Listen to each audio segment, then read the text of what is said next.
ఇప్పుడు ప్రస్తుతం లోక్సభ ఎన్నికల రాజకీయ విషయానికి వస్తే సార్, రాష్ట్రంలో ఒక విచిత్రమైన పరిస్థితి కనిపిస్తుంది. బీఆర్ఎస్ బీజేపీ కుమ్మక్కైనని కాంగ్రెస్ వాళ్ళు ఆరోపిస్తారు. కాంగ్రెస్ బీఆర్ఎస్ కుమ్మక్కైందని బీజేపీ ఆరోపిస్తారు. యాజ్ ఎ సీనియర్ పొలిటీషియన్గా అంటే మీకు ఏమనిపిస్తుంది అసలు రాష్ట్రంలో ఈ రాజకీయ పరిస్థితి? పూర్తిగా వాస్తవ విరుద్ధమైనటువంటి ఆరోపణలు. ఏ పార్టీ బతకాలని ఆ పార్టీ ప్రయత్నం చేస్తుంది. దీంట్లో వంద కుమ్మక్క అయ్యేటువంటిది ఉండదు. ఇది ఎందుకంటే రాజకీయాల కొరకు ఆరోపణలు తప్ప ఇవన్నీ కూడా మైనార్టీ ఓట్ల కొరకు చుట్టూ తిరిగేటువంటి ప్రక్రియ. మైనార్టీ ఓట్ల చుట్టూ ఇప్పుడు బీఆర్ఎస్ బీజేపీ కలిసేది వాస్తవం కాదు, బీఆర్ఎస్ కాంగ్రెస్తో కలిసేది కూడా వాస్తవం కాదు. ఇది యాక్చువల్గా ప్రాక్టికల్గా ఉన్న విషయం. ఆరోపణలు ఎవరు ఏమేమి చేసుకున్నా కూడా అది వాస్తవం దూరం అంటే. అయితే ఇంకొక చర్చ కూడా విపరీతంగా జరుగుతుంది. అంటే అన్ని పార్టీల నుంచి అవే ఆరోపణలు వస్తున్నాయి, అంటే విమర్శలు వస్తున్నాయి. ఈ ప్రభుత్వం కూలిపోతుంది, మాతో ఒక 20 మంది ఎమ్మెల్యేలు టచ్లో ఉన్నారని కేసీఆర్ గారు అంటారు, మాతో 30 మంది ఎమ్మెల్యేలు టచ్లో ఉన్నారని కాంగ్రెస్ వాళ్ళు అంటారు, మన కోమటిరెడ్డి వెంకరెడ్డి గారు అంటారు. అంటే ఎందుకు జరుగుతుంది పిల్లి ఎలుక ఆట? పార్టీలు మార్చడం అనేటువంటిది, ఒకరి పార్టీలో గెలిచిన వాళ్ళు ఒకరు లాగడం అనేటువంటిది ఇలా కొత్తగా వచ్చినటువంటిది ఏం కాదు. గతంలో చాలా ప్రభుత్వాలు వైఎస్ రాజశేఖర రెడ్డి గారి జమానాలో జరిగినటువంటి, తర్వాత కేసీఆర్ గారి నేతృత్వంలో అదే కార్యక్రమం జరిగింది కదా. ఇప్పుడు కూడా అదే జరుగుతుంది. జనరల్గా ఎమ్మెల్యేలు కానీ ఎవరు కానీ అధికారం ఎటుంటే అటు అట్రాక్ట్ అయ్యేదానికి అవకాశం ఛాన్స్ ఉంది.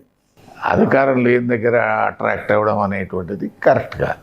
అంటే మనం మారడం వరకు కొంత అంగీకరిద్దాం అనుకున్నాం, ఎందుకంటే డిఫెక్షన్ యాక్ట్ ఉన్నా కానీ అది ఎవరికి ఎఫెక్ట్ కావట్లేదు, ఎఫెక్ట్ కాకుండానే జాగ్రత్తలు తీసుకుంటున్నారు.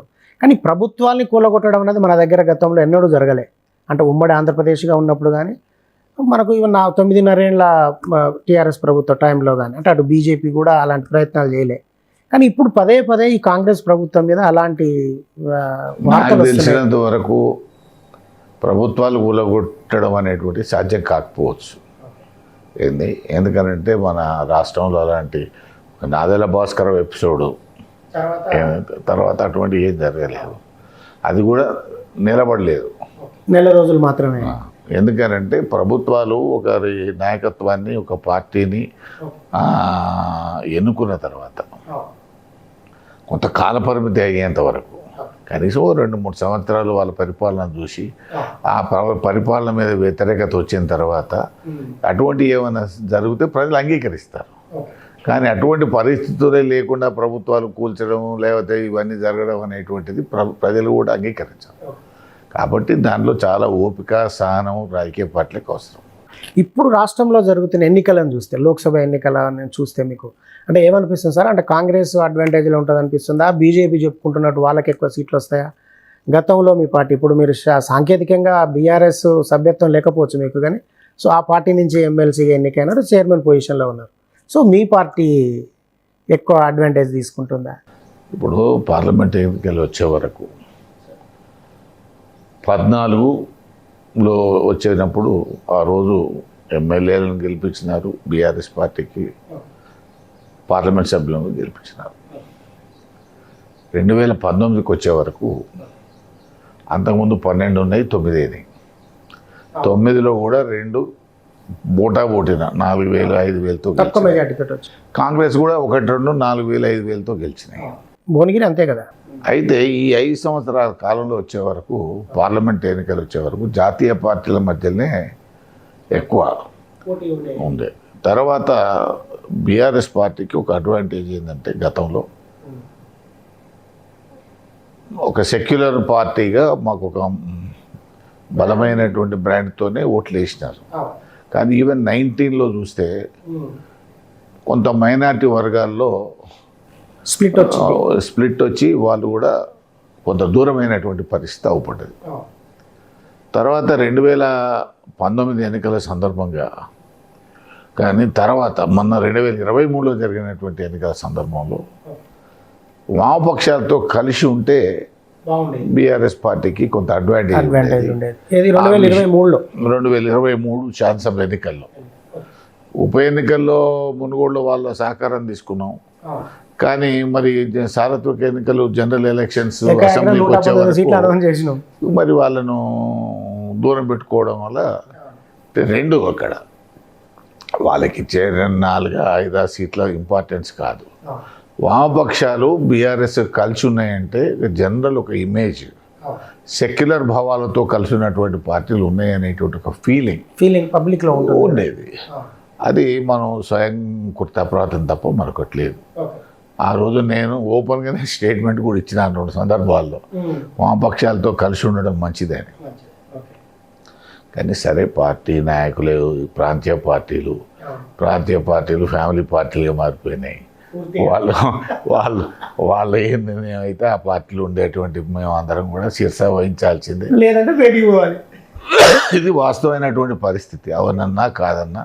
సో ఇప్పుడు బీఆర్ఎస్ కుటుంబ పార్టీ అన్నది మీరు అది జయబెరిగిన సత్యం. దాంట్లో ఎవరన్నా కాదన్నా అవునన్నా అంగీకారం ఉన్నా ఉన్నది వాస్తవ పరిస్థితి.